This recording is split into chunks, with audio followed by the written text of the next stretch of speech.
제자를 삼아야 합니다. 이런 제목으로 함께 말씀을 나누겠습니다. 이 시간은 우리가 2025년을 마무리하면서 수료 예배를 드립니다.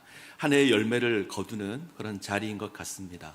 이 시간 말씀을 통해서 우리가 감당해야 될 주일학교 사역이 뭔지, 우리 교육의 방향이 뭔지 우리가 좀 확인을 했으면 좋겠습니다.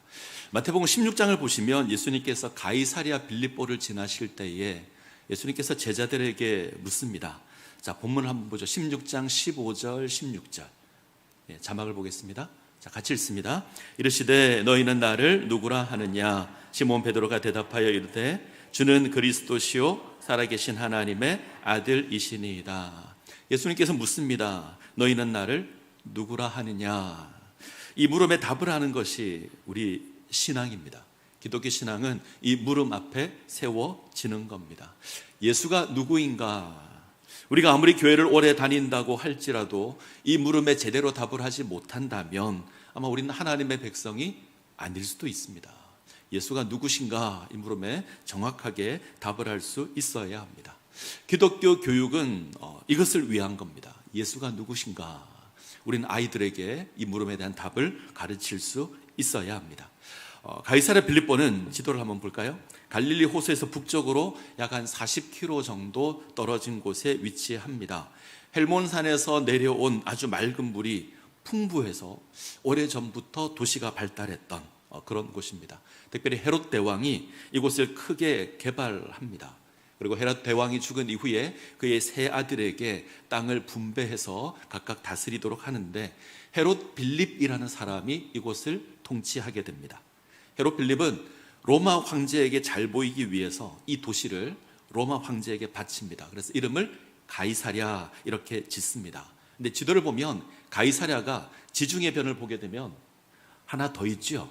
그래서 가이사랴가 두 개가 됩니다. 그래서 구분하기 위해서 자기 이름을 붙였습니다. 헤롯 빌립이 로마 황제 가이사에게 바치는 도시, 그래서 가이사랴 빌립보 이렇게 이름을 지었습니다.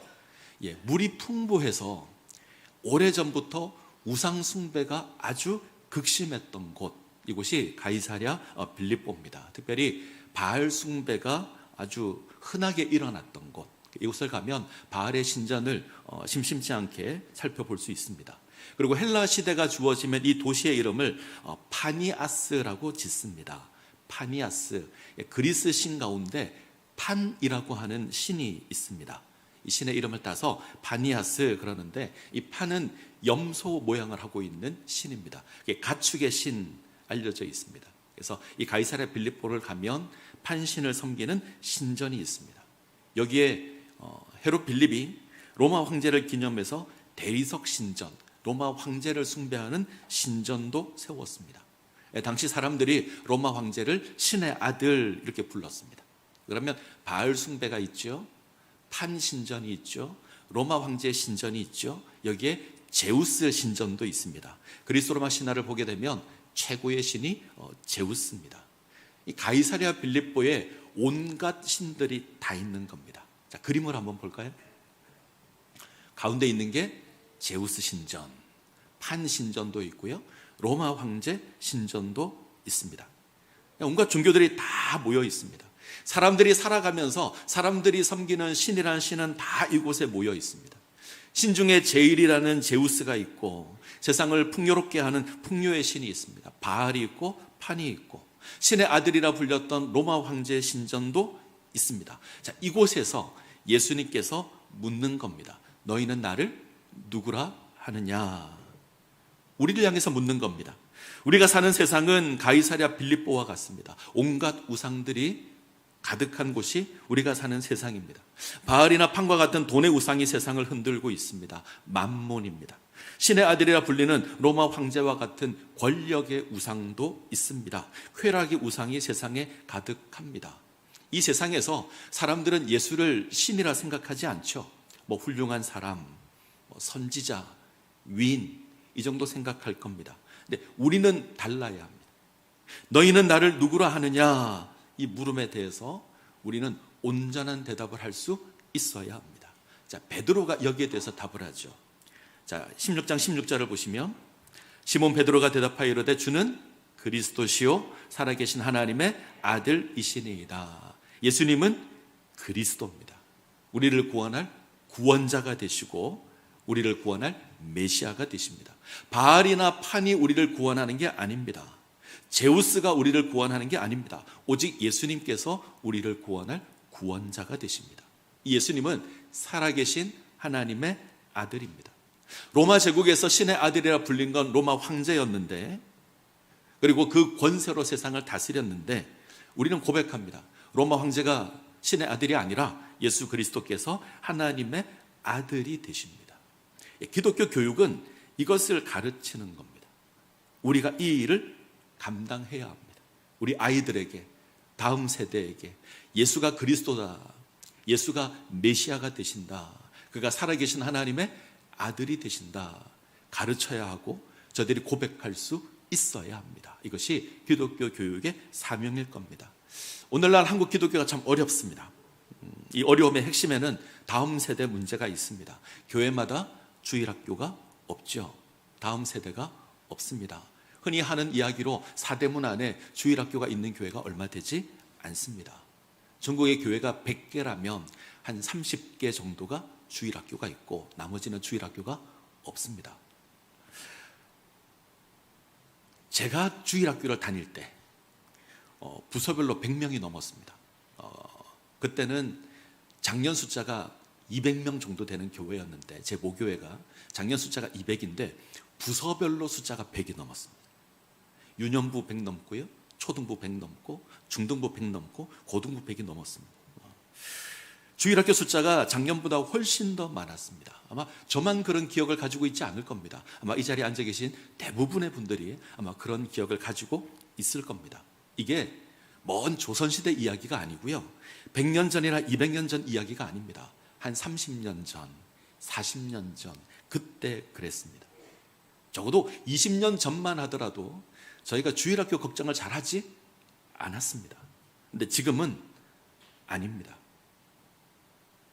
교회 구성원들을 보게 되면 대부분이 60대 이상입니다. 저희 교회만 하더라도 65세를 기준으로 하면 절반이 그 위에 계신 분들입니다. 찬양대를 생각하면 제일 쉽죠. 30년 전에 성가대를 하신 분들이 지금 그대로 성가대를 하고 계십니다. 세대 교체가 좀 이루어졌으면 좋겠는데 이 부분이 참 많이 더딥니다. 젊은 사람들이 없다라는 겁니다. 저희 교회만의 문제가 아니라 모든 교회가 겪고 있는 문제이고 고민하는 문제입니다. 이 문제에 대한 해답은 주일학교 교육일 겁니다. 우리가 주일학교를 살려야 하고 다음 세대에 우리의 신앙의 유산을 물려줄 수 있어야 합니다. 어떤 일보다 시급한 일이고 어떤 일보다 중요한 일일 겁니다. 우리는 이 일을 위해서 최선을 다해야 합니다. 무엇보다 예수께서 누구신가 저들에게 알려주어야 합니다. 이것이 우리의 사명입니다. 아이들에게 맛있는 간식을 주는 게 주일학교 교육이 아니고요, 애들이 좋아하는 선물을 잔뜩 주는 것이 주일학교 교육이 아닙니다. 뭐 때에 따라서 필요하지만 무엇보다 예수를 믿는, 예수가 누구신가 여기에 답을 할 수 있는 그 신앙 교육을 우리가 해야 합니다. 예수께서 우리의 그리스도가 되십니다. 우리를 죄에서 구원할 메시아가 되십니다. 살아계신 하나님의 아들입니다. 우리는 예수로 말미암아 하나님의 자녀가 됩니다. 이 고백이 우리 아이들의 입에서 주어져야 합니다. 그것이 첫 번째 내용이고, 두 번째는 오늘 우리가 읽은 본문에 그 답이 있는데, 19절 20절 마태복음 28장 19절 20절 같이 읽겠습니다. 그러므로 너희는 가서 모든 민족을 제자로 삼아 아버지와 아들과 성령의 이름으로 세례를 베풀고 내가 너희에게 분부한 모든 것을 가르쳐 지키게 하라.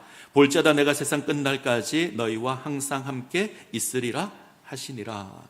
예수님께서 부활하신 이후에 제자들을 갈릴리로 부르십니다. 그리고 사명을 주시는데 그 사명이 모든 민족으로 제자를 삼으라는 겁니다. 모든 민족, 이 땅에 존재하는 모든 사람들, 유대인뿐만이 아니라 이방인도 포함될 것이고, 오늘날로 말하면 가장 시급한 것이 우리 다음 세대일 겁니다.